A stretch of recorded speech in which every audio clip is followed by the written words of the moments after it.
Those days. I remember those days.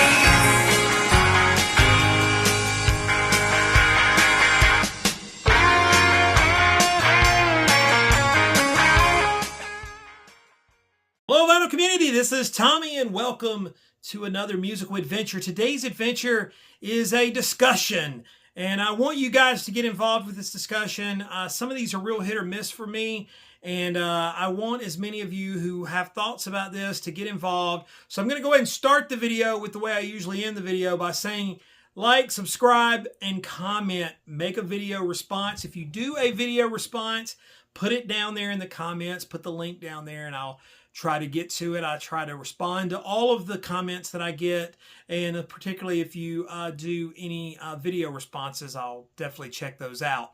But this is a response. I was having a conversation with a group of friends about an album that I'm going to talk about here in a moment, and it got me to thinking about some other things and the comparison and so on and so forth.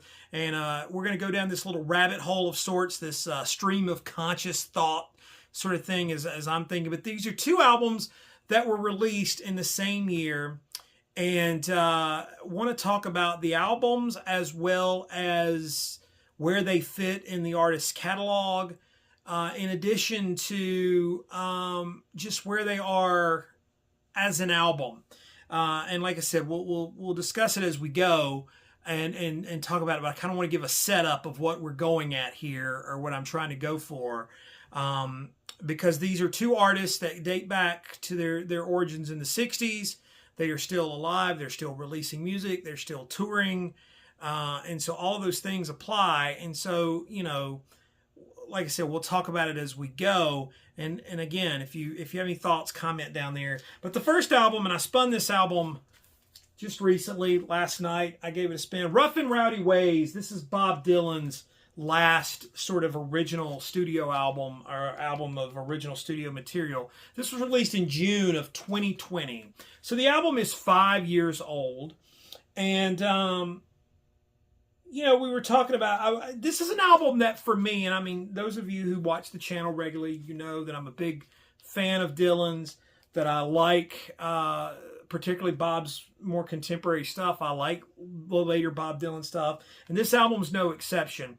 Now, this album took a while for me. You know, I've been listening to it for the last 5 years now. And I've seen a couple of the concerts since he's been doing the Rough and Rowdy Ways tour. And followers of Bob know that he has been playing pretty much this entire album live in his sets, even on this recent European leg of his tour as of this date in late 2025. And he's playing every song on this album live with the exception of one, the epic Murder Most Foul. And so, you know, I've been able to see the songs from this album performed live, which may or may not have any sway on my opinion of the album, but it definitely sort of adds to the appreciation of it. Of course, the live performances have been different than the studio performances. And this album is an album that you know, when I first listened to it, it was a little slow. It's very moody. But as I've listened to it more and more, it's really grown on me. I find the songs intriguing. I pick up something every time I hear the album. I sort of pick up something new and appreciate it even more. I think it's a great album. And I think it's you know, each song is sort of an epic journey in its own right, and it makes for quite a fascinating listen.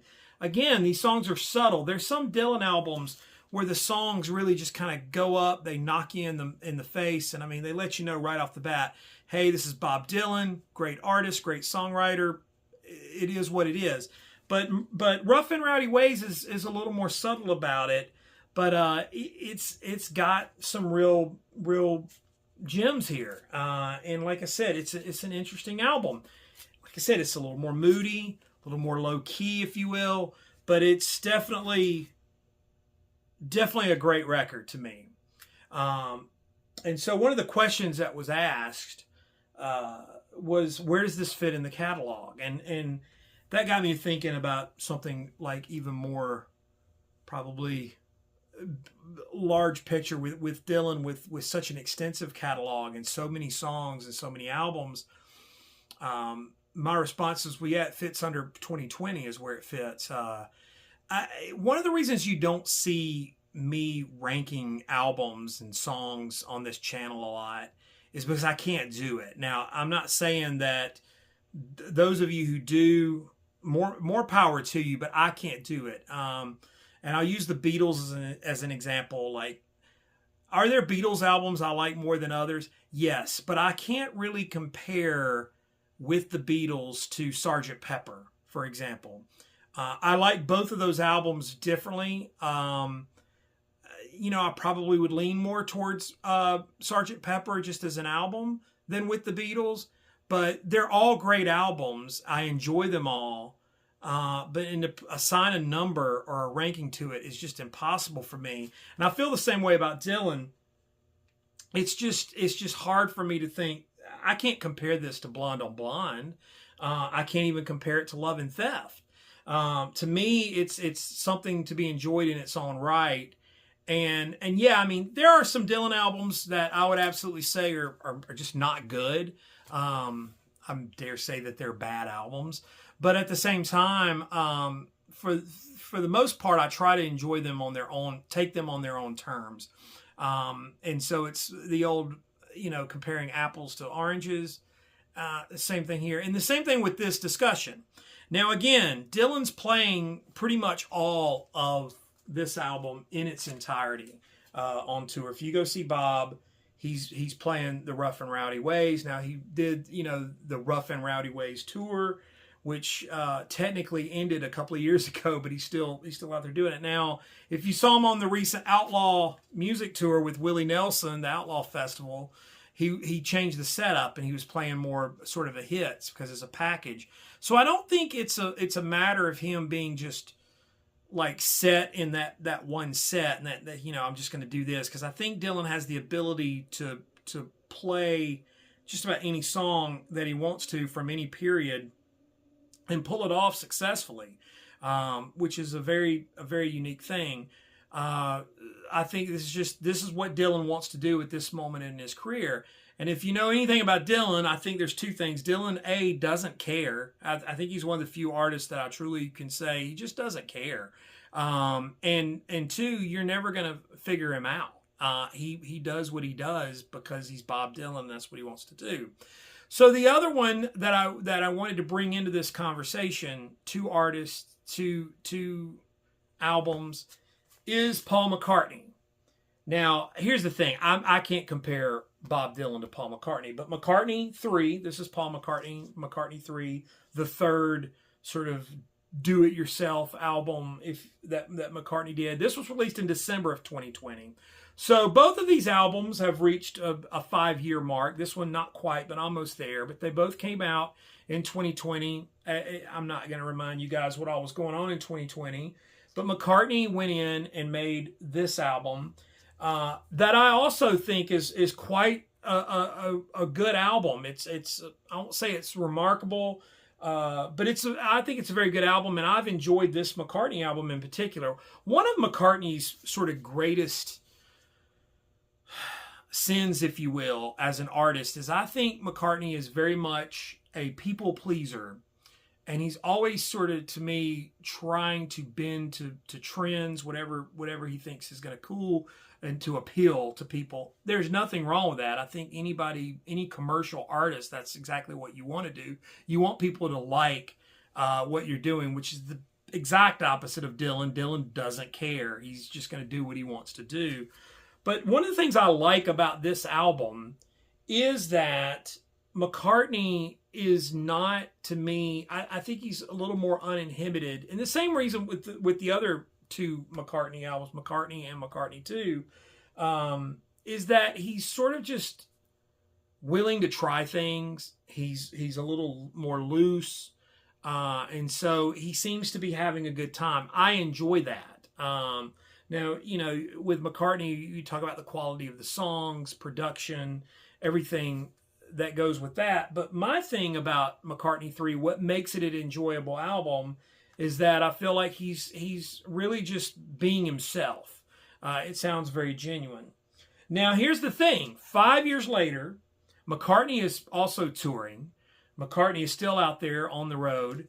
And I looked at his recent set list on this current tour he's doing, and there are no songs from McCartney 3 in the set list. Now, I think he's playing Women and Wives on the VIP sort of sound check things where he's playing some sort of off-the-wall deeper cuts. So Women and Wives has been making an appearance there. But if you go to an actual McCartney show right now, you're not going to hear a single song from his latest album, the last album he released. There's not going to be anything on there. Now, I get it. Dylan can play more theaters and auditoriums. He can do what he wants. I would argue that Dylan probably has twice the catalog to pick from than McCartney. I just think he's just written more stuff. Now, I can't give you numbers on that, but I think Dylan has released more albums and more songs than Paul McCartney has over the years. But I can also say that I find it interesting that Dylan, 5 years later, still is choosing to play this material, and McCartney 5 years later is not even really acknowledging this album in terms of playing it live for people or any of the songs live for people. Again, I get it. You're playing an arena. It's a ticket to McCartney is vastly more expensive than a ticket to Bob Dylan.